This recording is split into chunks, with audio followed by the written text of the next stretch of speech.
Hello everyone, this is Dr. Geeta Maker Clark coming back to talk a bit about mustard greens. So this time of year in the autumn season, there's some beautiful greens that are coming into harvest. And the thing that I love the most about cooking with greens is that they're a very economical way of getting so many nutrients into our body. They're really deeply healing foods. That dark green color signifies a presence of iron and chlorophyll. And in many leafy greens, we find an abundance of vitamin B and the B complex vitamins, vitamin C, as well as some protein.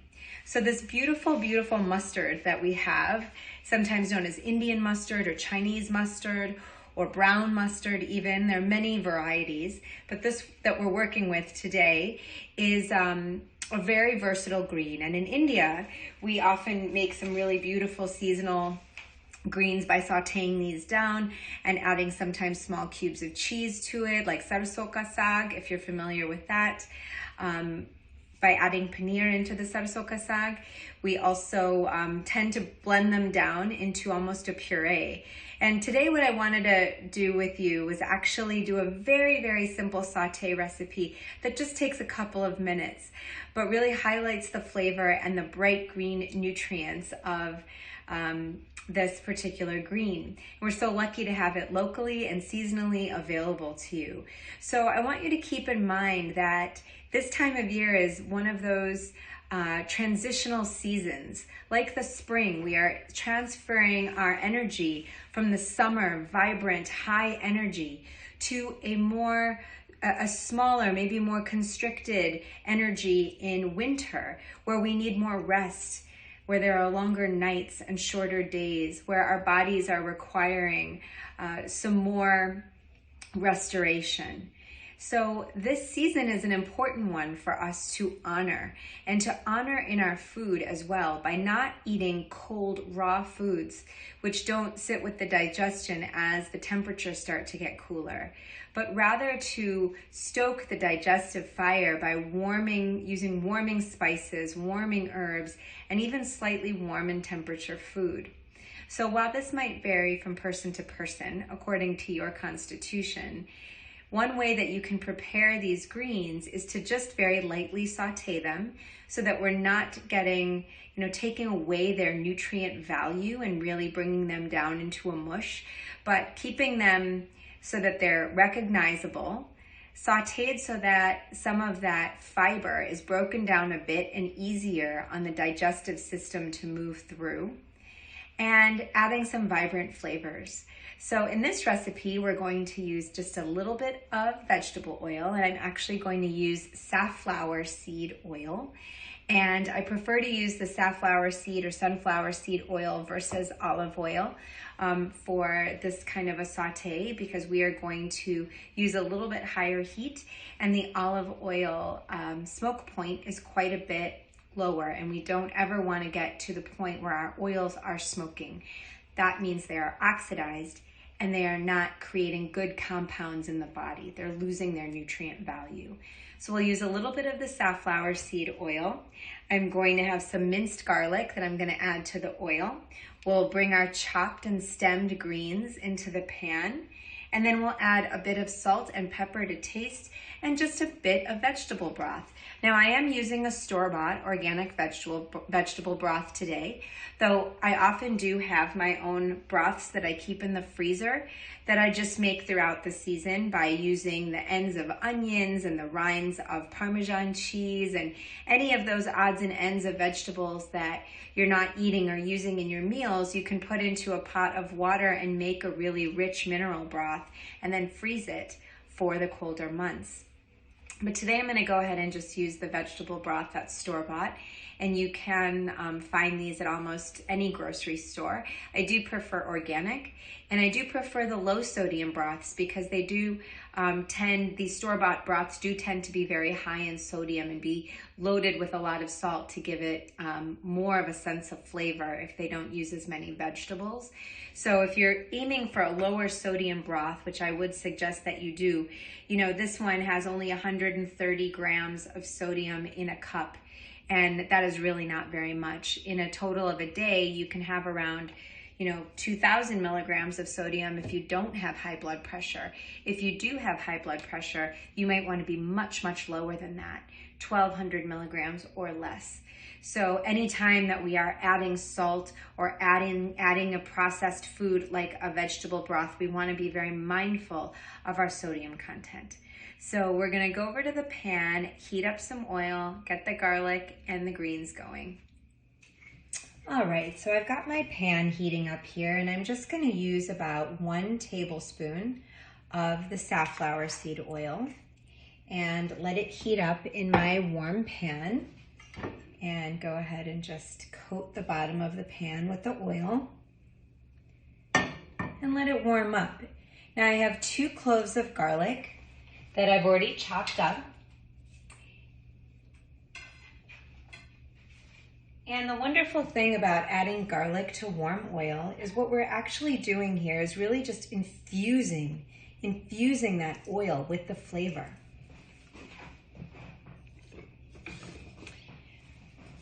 And so you want to just give that a little bit of time to infuse. If you wanted, you could also add an onion. That is certainly something that you could do. But I like to have my mustard greens just really garlicky. These are just about 2 cloves in here, but you could add more if you wanted. I'm using a very, very strong garlic that I got from the farmer's market, so I usually don't need very much to really create a strong garlic flavor. And garlic does burn easily, so you don't want to be on very high heat. The last thing you want is some little charred brown pieces of garlic in your food. So you're seeing it starting to sizzle. You can hear that sizzling. I'm just turning the heat down a little bit and letting that oil just infuse completely in with that garlic. Great. So this olive oil is really, this safflower oil is really starting to have a wonderful aroma, a wonderful smell coming from it. So I know that garlic has really deeply made its way throughout the oil. Now I'm going to add the mustard greens. Now I've chopped them up into rather small pieces, and I did chop off the hard stems. But these ones that we received actually didn't have really hard woody centers. And so I just left the centers in place and took off the end stems. I do like to chop my greens up rather finely because they're much easier to eat that way. These can be kind of tough to chew, especially if you have any difficulty chewing or any difficulties with your jaw or with dental work, or problems with your teeth.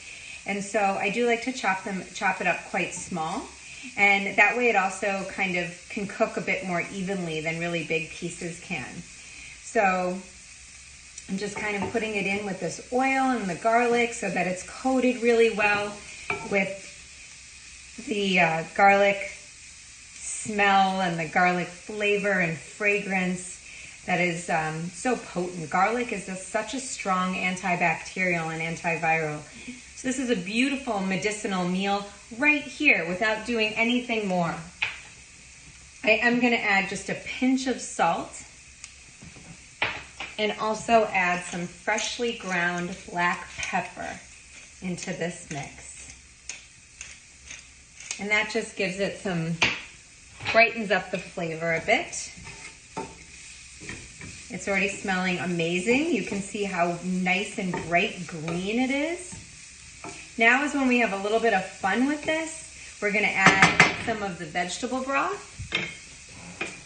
And, I didn't use a lot of mustard greens here, so I'm going to use about, a 1/4 cup of the veggie broth and just add that in. It's not very much. And let that heat come up a little bit so that it simmers in this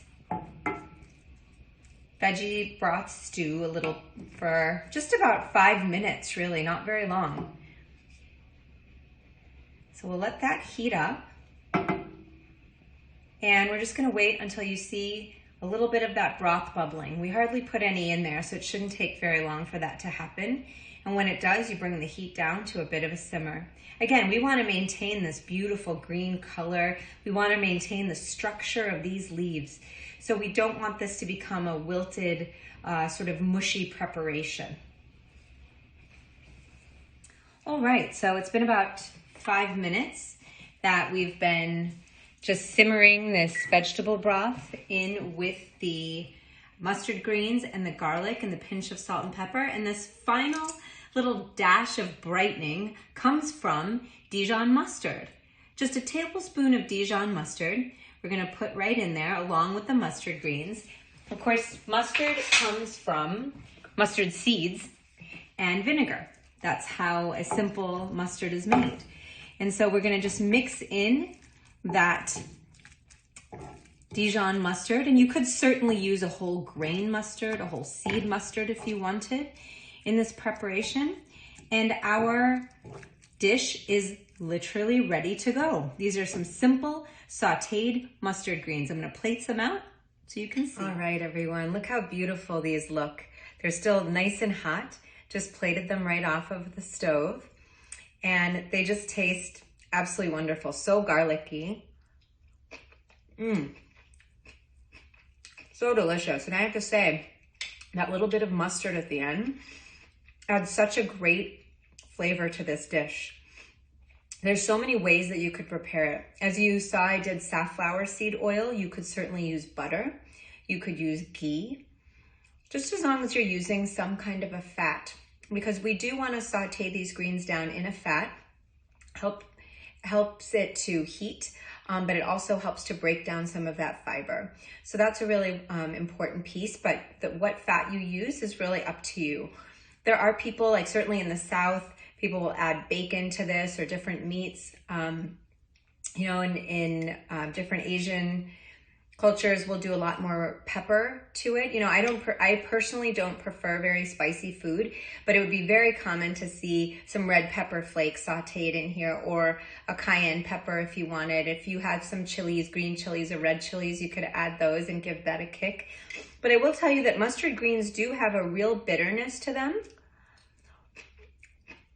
And I think it's so important to actually have bitter elements to your diet. I'm gonna put this down.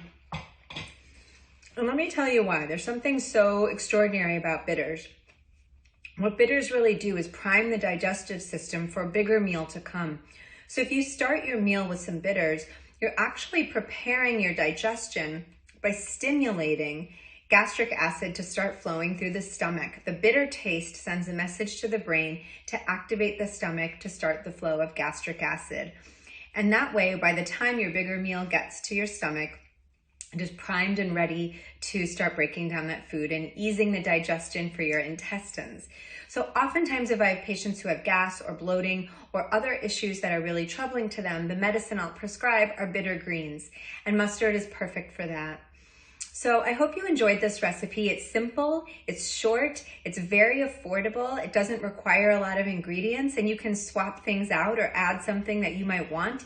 Instead of mustard, for instance, if you don't like that flavor, you could do a splash of apple cider vinegar, and that would do the same thing in brightening the flavor. That little pinch of salt that we added is kind of helpful in cutting down the bitterness if you find mustards to be too bitter, but that is part of the specialness of them and the part of the medicine that makes greens so wonderful. You could certainly also do the same recipe with different types of greens, a kale, a chard, even a spinach, though they saute and wilt down much quicker.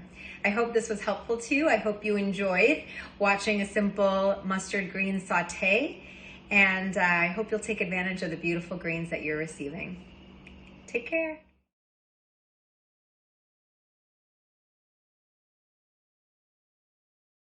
Hello, it's Dr. Geeta back with another recipe. I wanted to tell you a bit about mint, cilantro, and parsley, all of which came in your basket this last month. Beautiful parsley, bright green, slightly curly leaves, often relegated as the garnish on the side of a dish in a restaurant and never considered a food on its own. Of course, it makes a wonderful breath freshener. And that in and of itself is a wonderful medicinal benefit of parsley. but it does create a very volatile oil. It does have a volatile oil that is a strong antioxidant, and it's a wonderful medicine as an antibacterial and as an antiviral.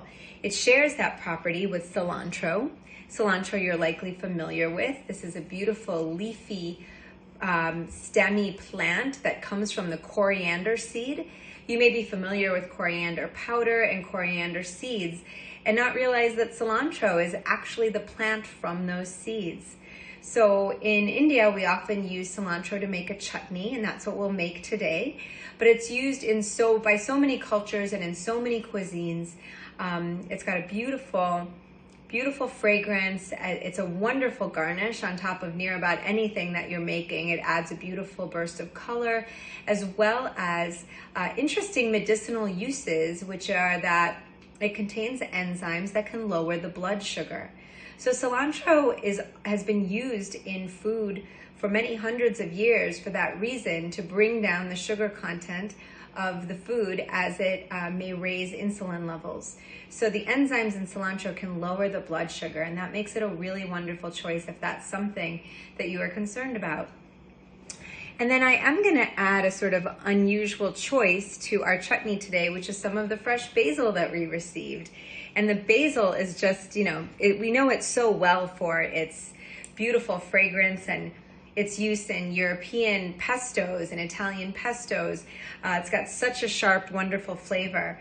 And I thought it would be great to add it into a chutney because it also contains so many of those antioxidant properties. And to clarify what an antioxidant is, an antioxidant actually scavenges cells in the body that are damaged. And the only way to get antioxidants is to eat them, consume them, and to consume them from plants. They are not found in animal products. They're not found in meat or in dairy. So these beautiful green leafy local seasonal foods that we're lucky to receive are so high in antioxidants, and it allows the body to actually do some of the housekeeping it needs to do to move out cells that are no longer doing their jobs or are damaged. So this is a very important reason why we need to continue to keep fresh plant-based foods in our life, and remember that they are strong medicines. Even if we don't know or understand how they work, they all have their own very strong medicinal properties. And so the chutney that we'll make together today will be a cilantro, basil, parsley chutney. And it's a very easy recipe to make. All you really need is a blender. I'm gonna use my Vitamix today, which is a blender I've had for many years, but any kind of blender is just fine. I know my mom has a very small food processor that she's been using for many years to make chutney, and that's a great option too. And in fact, might be a lot more convenient than using a big blender if that's the option that you have. And this chutney will be a wonderful way you can use as a dipping sauce, or a wonderful way to add some added flavor to other main courses that you're having. We don't eat meat in our household, so I tend to use the chutneys for some of our plant-based meals, including even with tofu and our bean dishes. And certainly with any Indian or Asian cuisine, it goes very, very well. So let's get to it.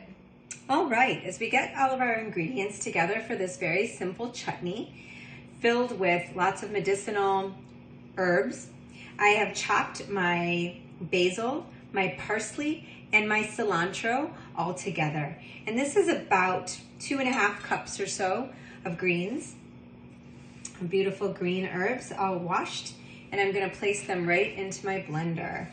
I've also diced a half of a medium onion, and I'm gonna add that right in as well and layer that in. The next ingredient that we'll add to this mixture is about a half tablespoon of salt.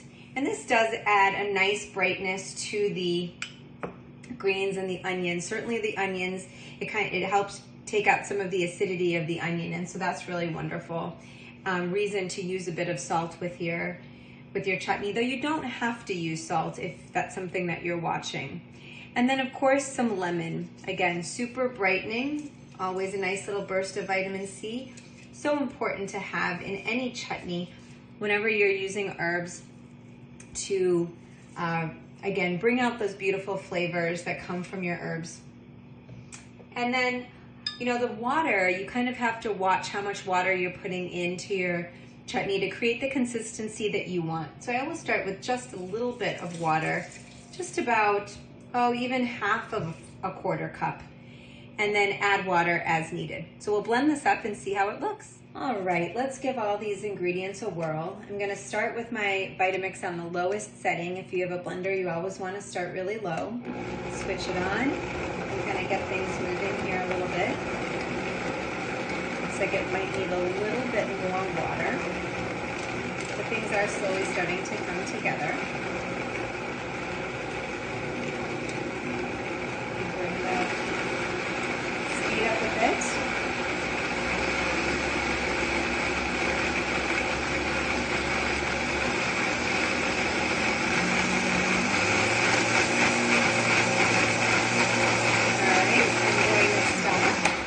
And I'm just going to take a rubber spatula and push everything down.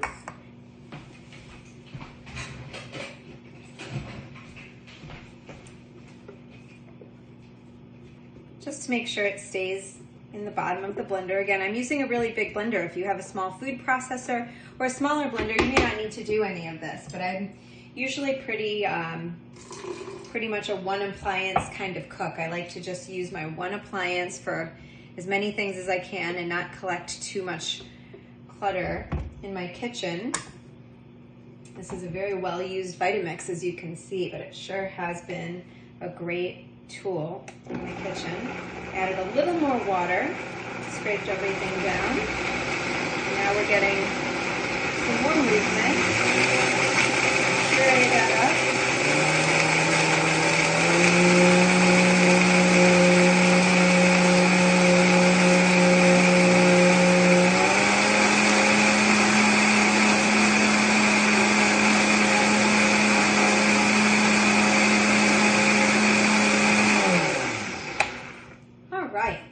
Looks like it has come together really nicely. Oh, it smells amazing. And look at that bright, bright green color. And if you can see that, it'll usually be a little bit foamy when you make your chutney. And that's, you know, some of the soap-like properties of these herbs create that foaminess. So that is completely normal. And why don't we stick our spoon in here so you can take a closer look at that beautiful green color that all of these three herbs together combined have brought out. I'm gonna try it. Oh, it's just perfect. Maybe I could have cut down a little bit on the salt, but that's something you get to decide. So let's say this is a little too salty. What can I do to change that? I can add a little squeeze more of lemon, and the lemon will cut down on some of that saltiness. But this is just, it's got such a sharp, bright flavor. It would pair so nicely, I'm imagining, with a bean dish or even with a flatbread. It could be great even if you wanted to do something more of an American style meal and bring it together with another kind of protein, like I said, with a tofu, or even with fish. If you're a fish eater or an egg eater, it can go so beautifully with that. You know, there's no reason you can't use this as a dip for chips or crackers that are whole grain. And of course, in India, we use it a lot with samosas. So if you're a fan of samosas, this is a great chutney to dip with. Though samosas are fried, not something to be eating on the regular, because the fried foods aren't great for the body. They can create inflammatory compounds. But it's mostly the insides of the samosa that have potatoes and peas that pair really well with a chutney like this. Now, again, this was a non-traditional chutney, in that I didn't just go with cilantro. I also added that parsley and put in some basil. And so I don't want you to ever be afraid to try to use different herbs that you might grow in your garden or that you see at the farmer's market in recipes that you're really familiar with, because they can add a different texture, they can add a different flavor, they can certainly add different medicinal properties to what you're making. And I think the parsley aspect actually Gives it that little tang of breath freshener, which is nice since there's onion in this chutney also. So I'm just gonna put this in a bowl so you can see it a little more closely. And here you have it. Beautiful cilantro, basil, parsley chutney. Simple, easy ingredients, fast and easy to make, as you saw with the use of a blender. You could actually, if you didn't have a blender or a food processor, even grate these herbs by hand like your ancestors did. And I hope you enjoy this, and I hope that you use it with some of your foods this season.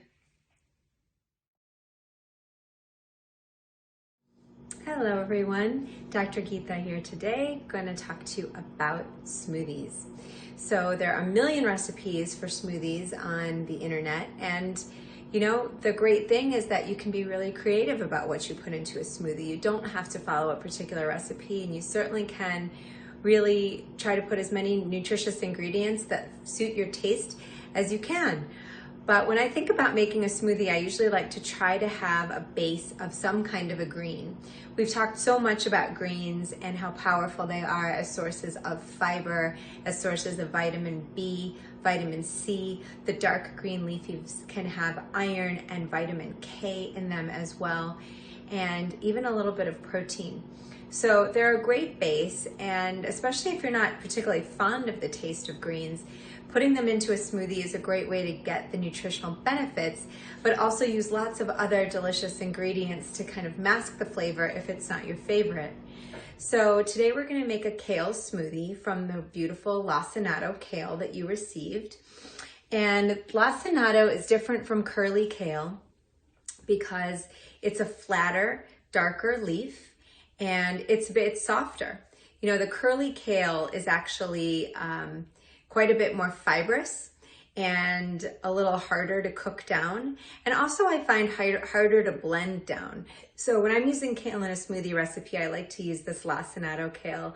And the ones that we've received are smaller leaves actually. Sometimes they can grow really big, and these are nice small leaved kale plants that work beautifully for a smoothie. And they're just so nice and tender. They're really easy to take the stems off of, and you can just use them raw in the recipe.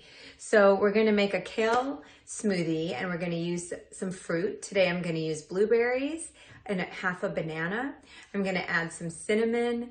I'm going to add some hemp seeds. You can also feel free to add additional ways of sweetening this smoothie, like dates, for instance, or mango. If you have frozen or fresh mango available, that's another great way to combine a really nice sweet flavor in with a kale smoothie. But today I'm just going to use bananas and blueberries because those are some of my favorites. Since it's autumn, blueberries are no longer really in season, so I'll be using frozen blueberries. And people ask me all the time whether using frozen fruit or frozen vegetables is just as nutritious as using it fresh. And while certainly it would be a great preference to be able to get all of our food as fresh as you're getting it from the farm, where it still contains so much of its life force and so many great nutrients. Certainly in our short growing season, during the winter, we aren't always available, you know, all these fruits are not always available to us. All these wonderful green veggies are not available to us. And fresh frozen vegetables still do preserve a great deal of nutrient content and are a great option. So I do utilize frozen quite a bit. It's also more affordable at times, and is just a great way to be able to keep vegetables as a part of your diet through the winter months. So let's get started making a smoothie. Now, certainly one of my favorite things about making smoothies are that they're just super easy. There's really no technique involved in making a smoothie. You just need to put everything in your blender and go. So I've got my trusty Vitamix out here again. A high-speed blender is always nice if you're making a smoothie, but you don't have to have a high-speed blender. Anything will do. You can just kind of spin it for longer on a lower speed blender, and that can work just as well. So in the jug of my blender, I'm going to go ahead and use a half banana. So I'm just going to cut my banana here in half. You can certainly use an entire banana if you want to make it more thick. But for this one, I'm just going to use a half banana today. I'm going to use as my liquid some oat milk. I prefer oat milk to cow's milk because it is less inflammatory, and I also don't tolerate dairy very well.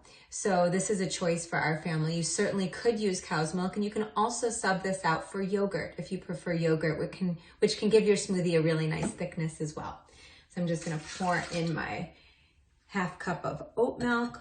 I've got my half cup of frozen blueberries here. So these will kind of sub out for ice. I don't like to make really cold smoothies myself, so this does make it a little bit colder, but not as cold as if you were adding ice cubes. So I'm putting in my frozen blueberries. And then I do like to add cinnamon to my smoothies. Cinnamon is a great way to help decrease insulin resistance and control blood sugar. So it's a wonderful spice to bring into your daily life, especially if you have insulin resistance in your family or diabetes. So I'm going to pop a little bit in there. That's about a half teaspoon. I also really love hemp hearts. Hemp hearts are easy to find at most grocery stores. Again, this is not necessary. You could use chia seeds or flax seeds as well, or all of them if you prefer. But I'm just gonna use a little bit of hemp hearts. That's about a half teaspoon there.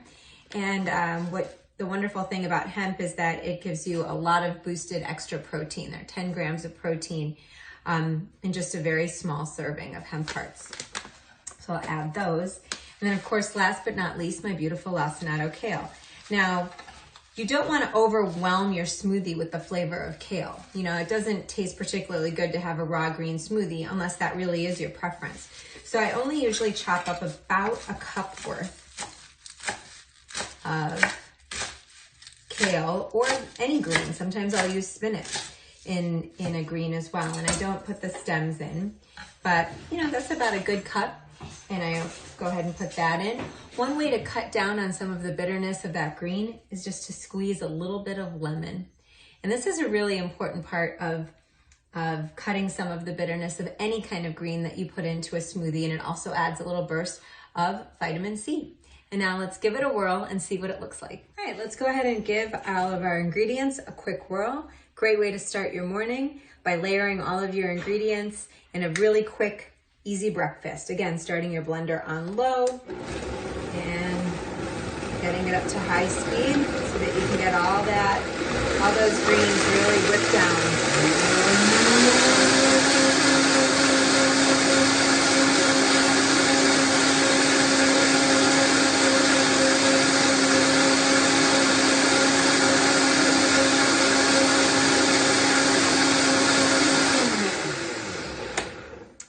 Everything's nice and blended. Now, one of the things that does happen when you combine kale and blueberries is it does get a darker color. It's not a green smoothie because the blueberries really do give it a really darker color versus other fruits. If you do a mango or a pineapple with your kale, your smoothie is going to look a lot greener.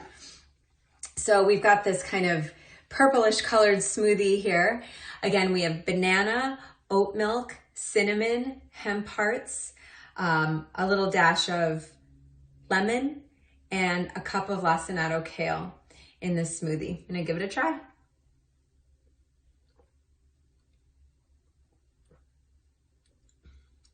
Oh, that is so nice. It is so nice. It's so refreshing. And for as much kale as you saw that I put in there, it sure doesn't taste like it. So this is one of those ways, especially if you have younger people in your family who maybe don't like eating greens at this time, or, you know, are just developing their palate, and you're working with them on ways to improve vegetable intake during the day. A smoothie is a wonderful way to do this. It's a great after-school snack. It's a great substitute for breakfast if you have people in your family who don't eat breakfast on the regular, but then end up snacking in the later morning prior to lunch. This is a great way to stave that off. You could even put a little spoon of peanut butter into this smoothie to give it extra protein content if that's a choice you wanted to make. I will often use whatever frozen fruits that I have available. And like I said, I don't particularly like to make these very cold. Very cold liquids aren't very good for the digestion. So you don't have to feel like you have to blend ice into a smoothie, even though a lot of recipes suggest that as an added ingredient. Especially if you're using frozen food, it keeps it just cool enough. And you're likely using a refrigerated yogurt or milk or alternative milk as well that keeps it cool. So this almost feels like a, almost room temperature smoothie at this time. I hope that this is helpful to you. I hope that you can continue to find creative ways to incorporate lots of foods, medicinal foods and plants into your diet. There's so many ways that we can conveniently and really deliciously bring these foods into our daily life, and smoothies are one of them. So don't, hesitate to experiment with making smoothies with the kinds of flavors that you like. If there are certain spices or herbs that you like, you can see what those taste like in a smoothie as well. And there's a little trial and error there, but you can always sweeten something up easily with the addition of more fruit, banana, or even a small amount of honey. And if you're feeling like you need more vegetables and you're not able to get them in during the day, you can add them into your smoothie. It's also actually a nice source of fiber, though it's not as much fiber as if you ate the vegetable without blending it down, because the blending actually does break down the fibrous content and makes it easier on your digestive system, which is a good thing, depending on what your digestive system is capable of doing. But fiber is something that we've talked about as a really important part of your daily life, and you want to aim for around 25 to 30 grams if you're a woman every day of fiber. This smoothie, to give you an idea, would probably be around 6 grams of fiber with all of the ingredients that we put into it and then blended down. So here we are, kale blueberry smoothie. Enjoy your day, and I hope that you'll give this a try.